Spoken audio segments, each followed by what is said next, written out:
유병욱 순천향대 서울병원 가정의학과 교수 최진봉 성공회대 모셨습니다. 어서 오십시오. 네, 안녕하세요.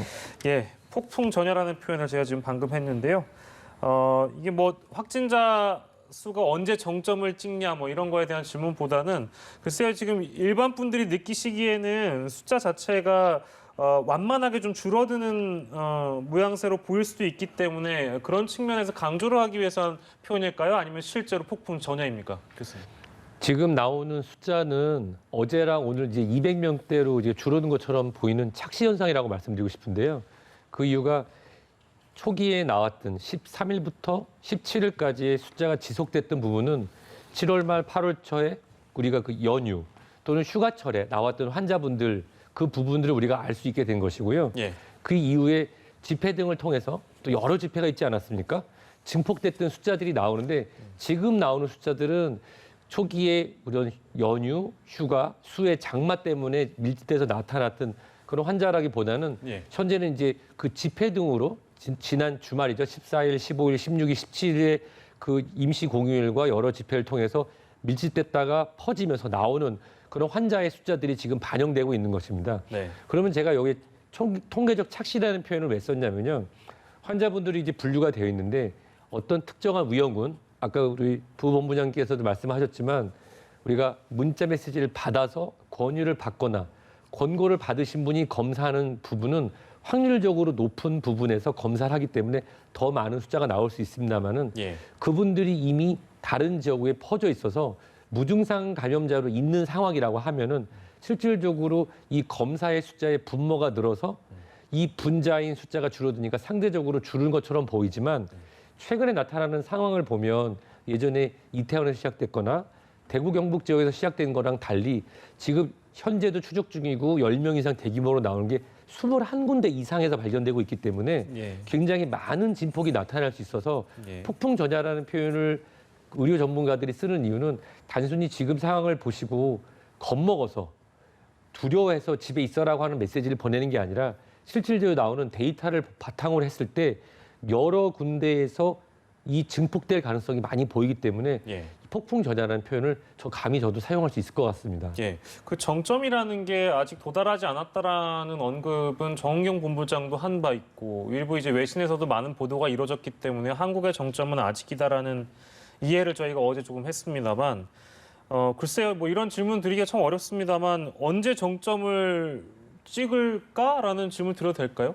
사실 제가 그 수학적 계산에 따라서 지난주 말 이번 초에 이제 여러 회의들이 나왔고 그 회의 나온 데이터 중에서 한 수학자께서 연구한 데이터를 봤을 때 그 재생산 지수가 지속적으로 지난 주말 대회 하면은 예. 하루에 1,000명 정도의 확진자가 나올 것이다라고 예측을 했습니다. 예. 이거는 이제 그 재생산 지수가 지속적이고 그리고 확률적으로 균등하게 환자를 진단을 해서 확진자를 분류한다는 것이죠. 왜냐하면 네네네.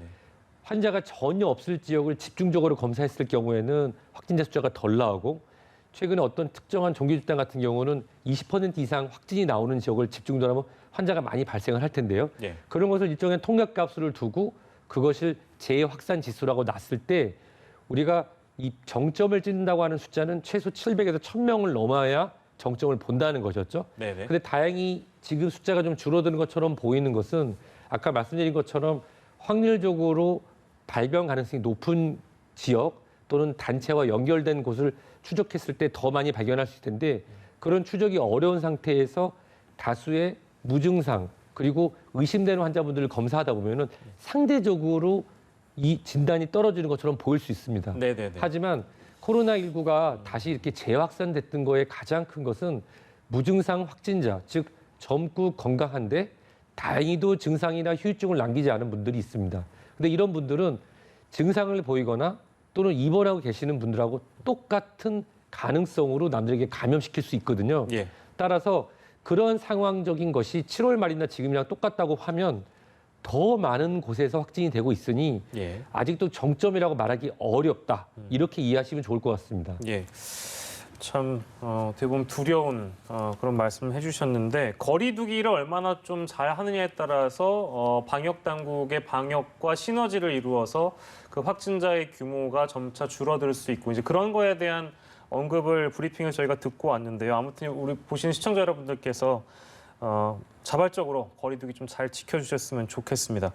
세부적으로 저희가 좀 볼 텐데요. 병원에서 발생한 상황을 저희가 좀 짚어볼까 합니다. 청주에서 의사 선생님께서 감염이 돼서 좀 비상에 걸린 상황인데 결국에는 좀 원내 감염으로 또 번지지 않을까?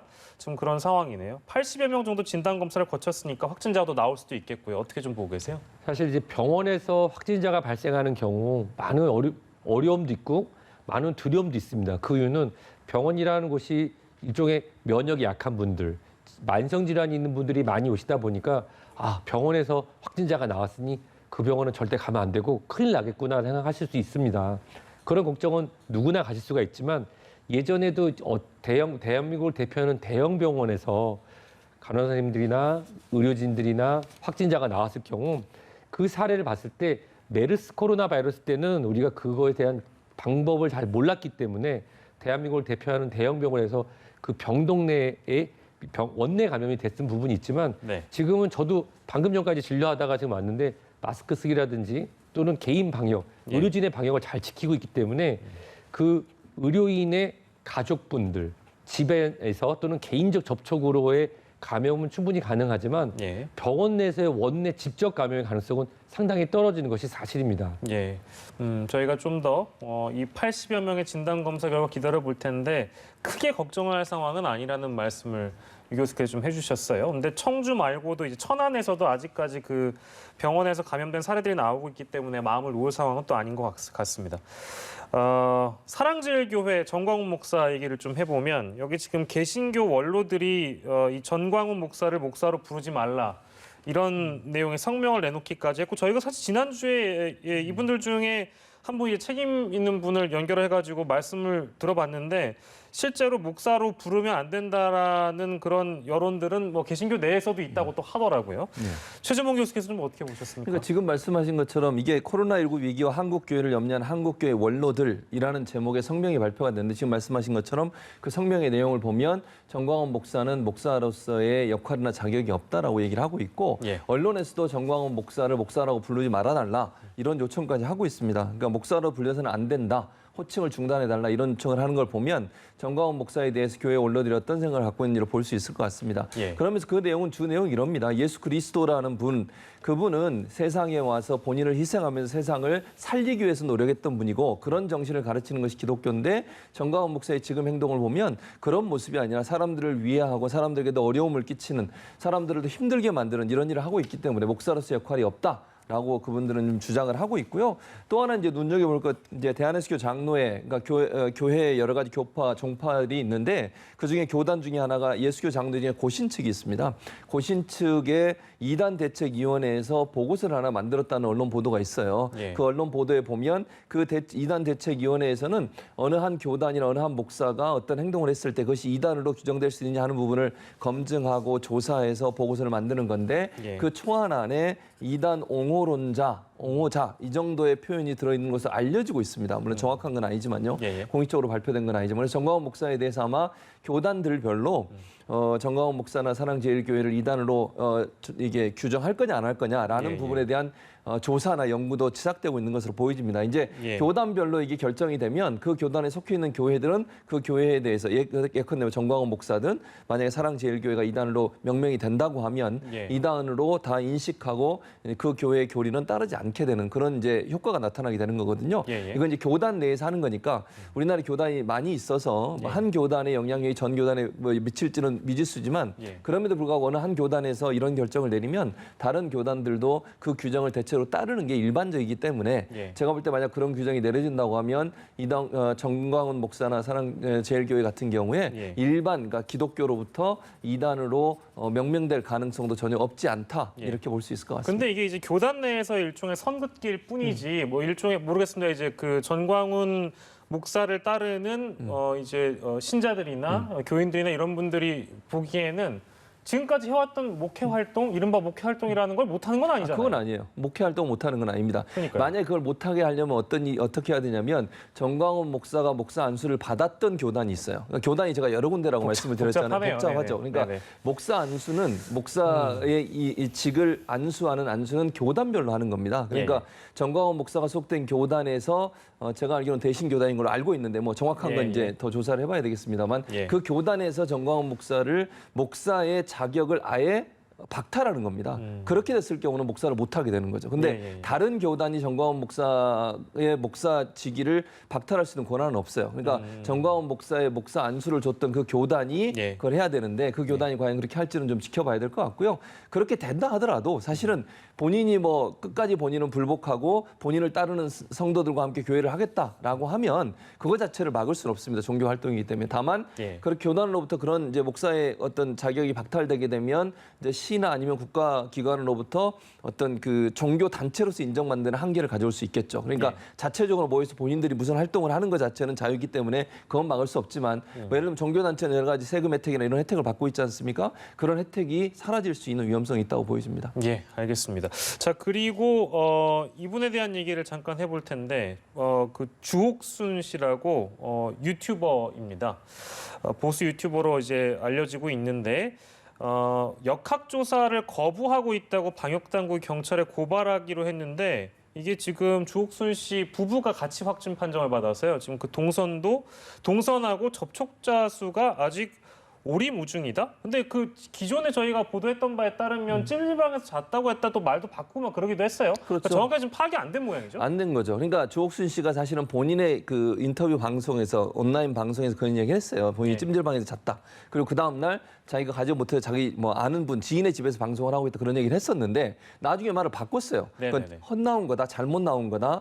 그러니까 본인은 찜질방에 갔다는 말은 헛나온 것이 진짜가 아니다고 얘기하는데 네. 과연 방송에 그렇게 얘기했는데 헛나온 말일까 이런 부분은 좀 의문이 드는 부분인데 이 부분 가지고 논란이 되고 있는 겁니다. 지금 가평에 살고 있는 것으로 알려지고 있어요. 그래서 예. 가평 보건소가 지금 방역을 담당하고 있고 주옥순 씨에 대한 역학조사를 하고 있는데 예. 협조를 안 한다는 거죠. 예컨대 지금 확진이 됐으면 이분이 어디를 다녀왔는지를 다 얘기해줘야 됩니다. 예. 그래야만 그 다녀온 지역의 CCTV 확인하고 접촉자 찾아내서 밀접 접촉자 같은 경우에 격리시켜서 치료받도록 해야 되잖아요. 네. 근데 그걸 잘 얘기를 안 해주고 있다는 겁니다. 예. 그래서 지금 GPS 조사를 했더니 GPS 조사 결과 약 500분이라는 분량 동안 본인의 주거지를 벗어난 지역에서 머물렀던 것으로 조사 결과 나온 것으로 보도가 되고 있어요. 그러면 예. 이 지역이 어느 지역인지 이런 부분들 뭐 GPS로 물론 찾아갈 수는 있지만 예. 구체적으로 뭐 어느 장소를 들어갔다면 그 장소를 얘기해줘야 되는데 예. 그런 부분을 너무 협조를 안 하고 있다는 게 지금 방역 당국의 지금 발표고요. 예. 전화를 28번 했는데 그중에 2번 받았대요. 그만큼 전화 연결이 안 되고 2번 받고도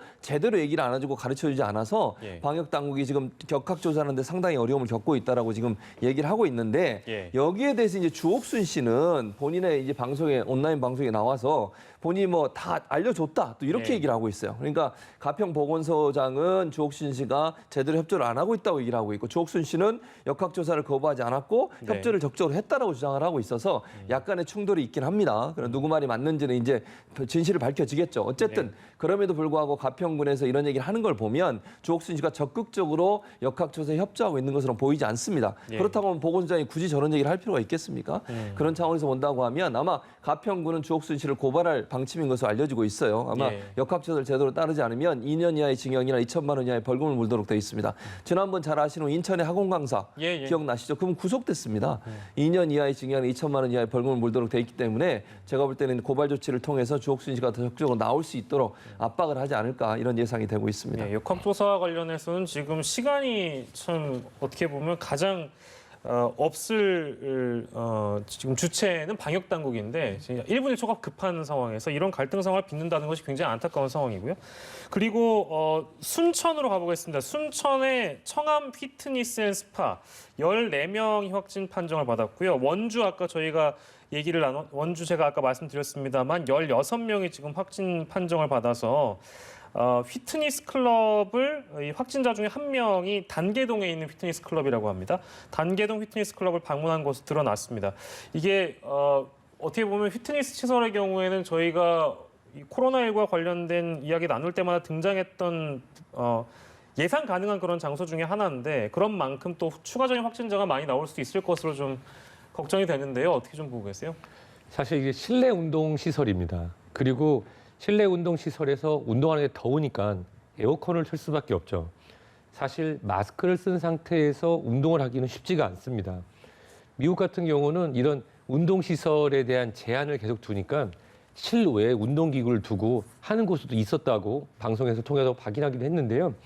이 피트니스 센터, 즉 우리가 운동 시설인데 밀집되어 있고 또 개인 방역이 어려운, 마스크 착용이 어려운 시설, 그리고 에어컨 등으로 지금 여름에 환기가 안 되는 시설이었기 때문에 비말로 인한 감염이 가장 되기 쉬운 시설 중에 하나였습니다. 네. 사실은 이 감염된 분들이 감염된 시점을 한번 생각을 해보면 지금으로부터 약 2주에서 열흘 전이라고 생각하면 그것이 우리가 광복절 바로 전일 가능성이 큽니다. 예. 사실 환자분들이 확진이 막 늘어나는 시기라고 보기도 애매한 약간 늘어나는 시기였고요. 또 지역적으로도 환자가 많이 발생하는 지역이 아니었기 때문에 예. 당시에 그곳에 계셨던 분들에 대해서 우리가 잘못했다라고 얘기하기는 어렵습니다만은 예. 앞으로도 이 코로나19라고 하는 이 바이러스의 감염 질환이 발생할 수 있는 공간, 밀집되거나 또는 밀폐되어 있거나 그리고 개인 방역, 마스크 쓰기가 어려운 곳은 특히 지금처럼 사회적 거리두기 2단계가 진행되는 동안에는 피하시는 게 본인과 본인 가족 그리고 이웃을 위해서 가장 좋은 방법이 될 것 같습니다. 예, 그리고 처음에 이제 제가 언급했던 순천에서 확진된 분들의 경우에는 같이 이제 피트니스 센터로 묶을 수 있는 그런 부분도 있고요. 그리고 감염원으로 알려진 75번 확진자가 접촉자만 400여 명이라고 교수님 그러거든요. 근데 또 이분이 소모임을 또 많이 다니셨다고 합니다. 그렇게 되면 여전히 접촉자가 많다는 건 또한 여기서 확진자가 나올 가능성도 높다는 얘기가 되겠네요. 그렇습니다. 우리나라에서 많이 알려져 있는 그런 프랜차이즈 커피숍 같은 경우도 그것에서 근무하셔서 실제로 서빙을 보시는 직원분들은 마스크를 계속 착용하고 계셨기 때문에 감염자가 한 명도 없었지만 예. 오랜 시간 밀집된 곳에서 차를 마셨던 커피를 드셨던 분들은 감염자가 굉장히 많이 나왔죠.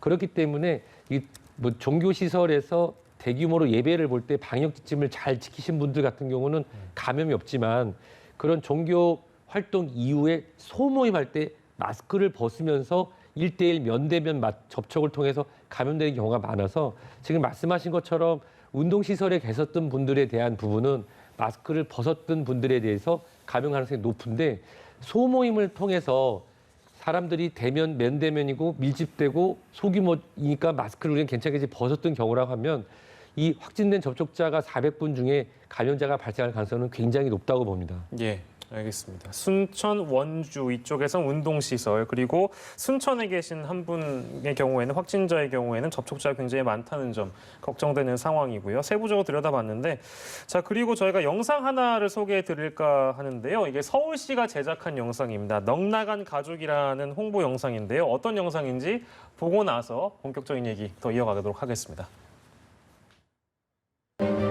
건강용품, 화장품, 홍보관, 체험행사 설명회 그런 거 등록 안 된 데는 다 불법이야. 그 무엇이냐 구상권 2억 그거 어떡할겨. 그러게 동선은 왜 숨겼어? 광주랑 제주도 갔던 거. 사람이란 게 왠지 움츠러들고 그러지. 구상권 2억 어떻게 할 거냐고. 집을 내놓자.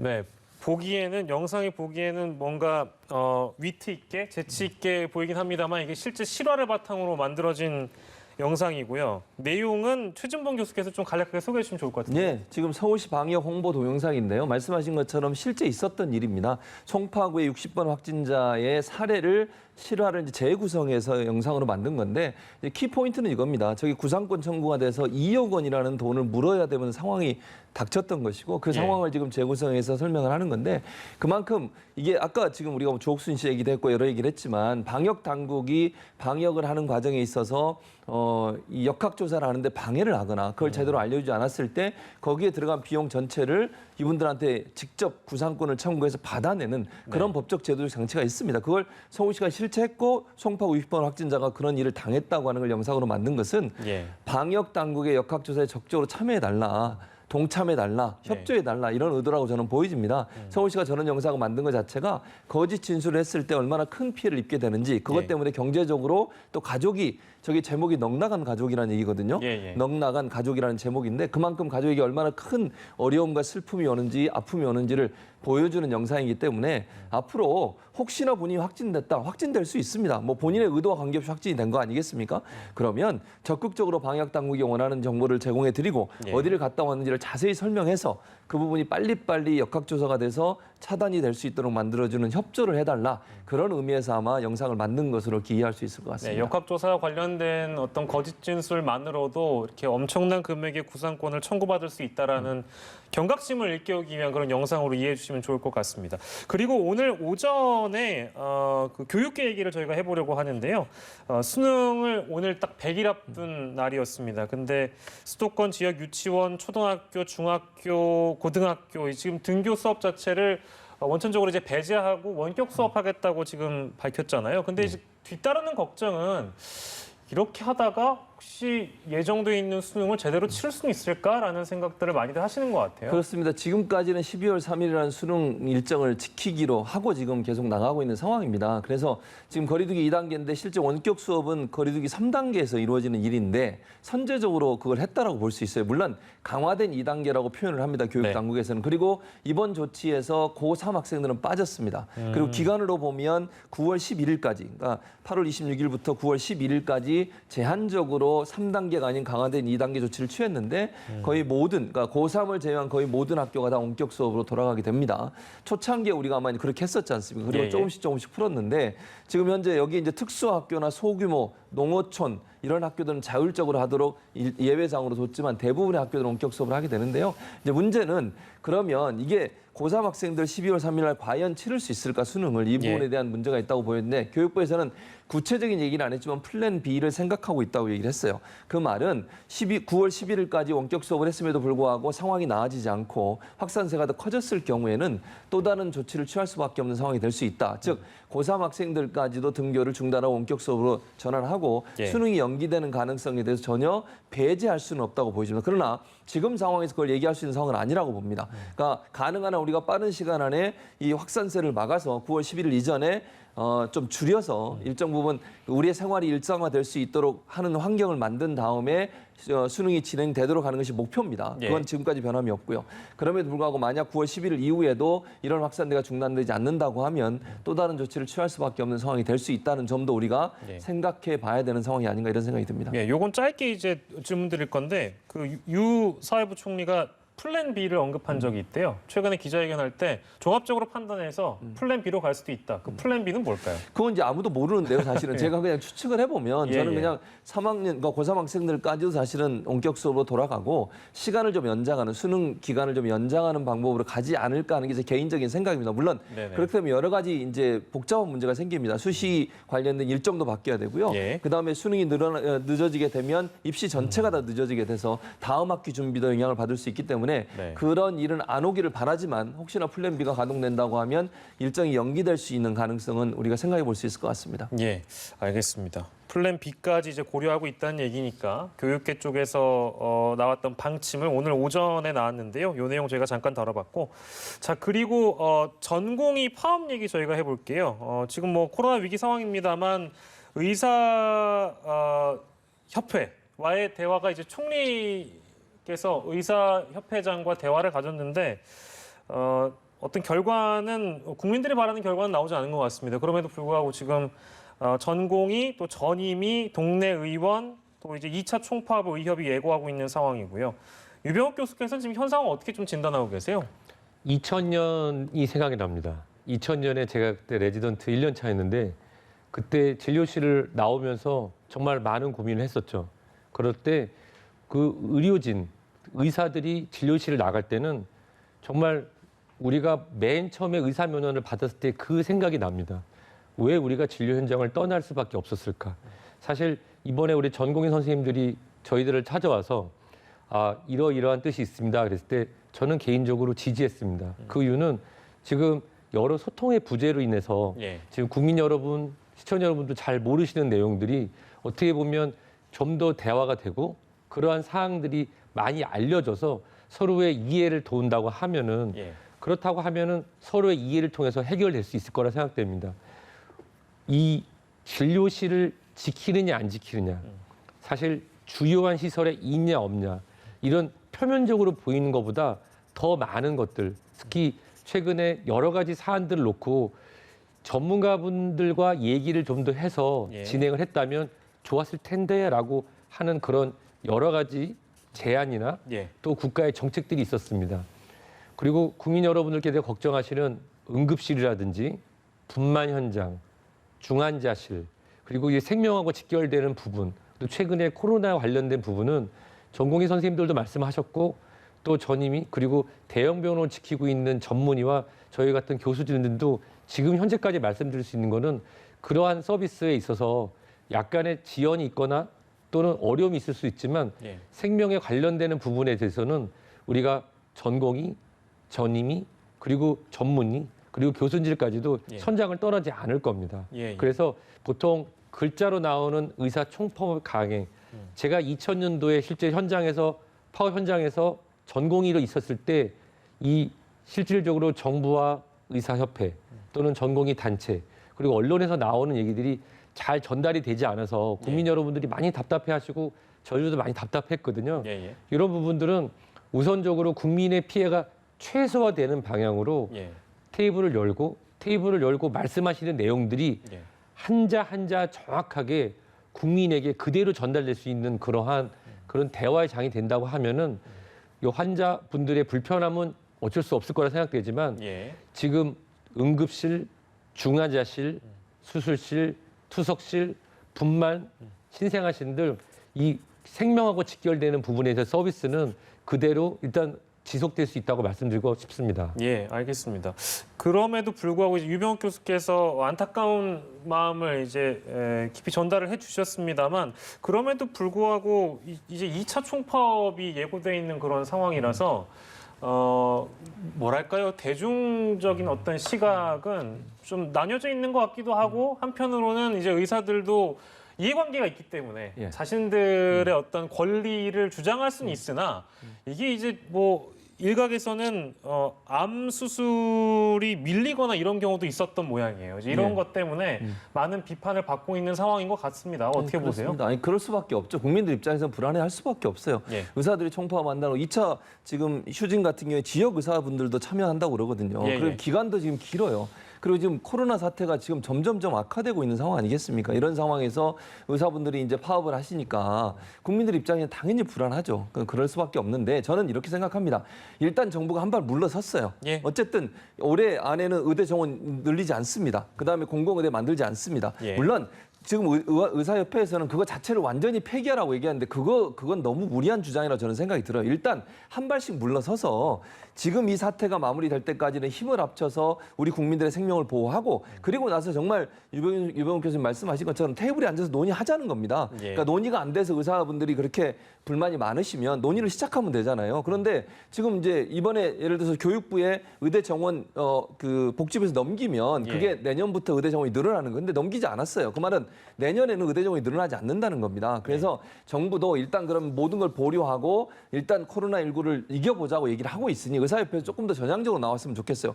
일단 지금 이렇게 위급한 상황이니까 파업 접고 그리고 나서 열심히 한 다음에 이게 어느 정도 좀 정리가 되고 코로나가 어느 정도 안정적으로 되면 그때 다시 논의해 볼 수 있잖아요. 그 뭐 그렇다고 해서 정부가 갑자기 그 상황이 와가지고 나몰라라 하고 다시 밀어붙이겠습니까? 예. 지금 이렇게까지 왔는데 의사협회에서 어느 정도 양보를 하면 정부도 양보할 부분이 있겠죠. 저는 그렇게 봐요. 그래서 논의가 부족했고 대화가 부족했다고 하면 되는 겁니다. 다만 의사협회가 이렇게 그래도 계속 강하게 밀어붙이시면 국민들의 동의를 얻기는 저는 어렵다고 봐요. 지금 이 상황에서도 어느 국민이 아무리 선의로 하더라도 이거는 이제 본인들의 어떤 이해관계 때문에 하는 게 아닌가 하는 오해를 불러일으키기 충분한 상황이에요. 예. 저는 그래서 정부가 계속 밀어붙이는 상황이라면 또 다른 얘기가 될 수 있겠지만 정부가 일단 한번 물러섰으니 의사협회도 일단 파업을 좀 접어주시고 예. 우리 국민들 생명을 좀 잘 지켜주셨으면 좋겠어요. 지금까지 덕분에 챌린지 하면서 우리 의료진들 얼마나 수고 많았다고 우리 국민들이 칭찬도 하고 지금도 저는 그렇게 생각해요. 정말 힘들게 버텨오시는 이 열악한 의료 환경 속에서도 그런 의사분들을 칭찬해드리고 있는데 저런 모습을 보이니까 국민들이 좀 실망한 부분이 분명히 있을 겁니다. 그래서 네. 조금씩 양보하고 코로나19 사태가 마무리될 때까지는 의사분들도 협력하는 모습을 보여주셨으면 하는 그런 바람이 있습니다. 예, 알겠습니다. 저희가 이 주제는 사실은 따로 시간을 마련해서 다뤄도 시간이 모자랄 만한 그런 주제이긴 한데요. 아무튼 정부와 의협 간의 대화가 아직 뭐 다 포기한 상황은 아니기 때문에 잘 대화 테이블을 마련해서 제대로 된 결론을 좀 냈으면 좋겠다는 생각 많은 분들이 하실 겁니다. 예, 이 주제까지 저희가 마무리하겠습니다. 오늘은 유병욱 순천향대 서울병원 가정의학과 교수, 최진봉 성공회대 교수와 이 시간 함께했습니다. 두 분 고맙습니다.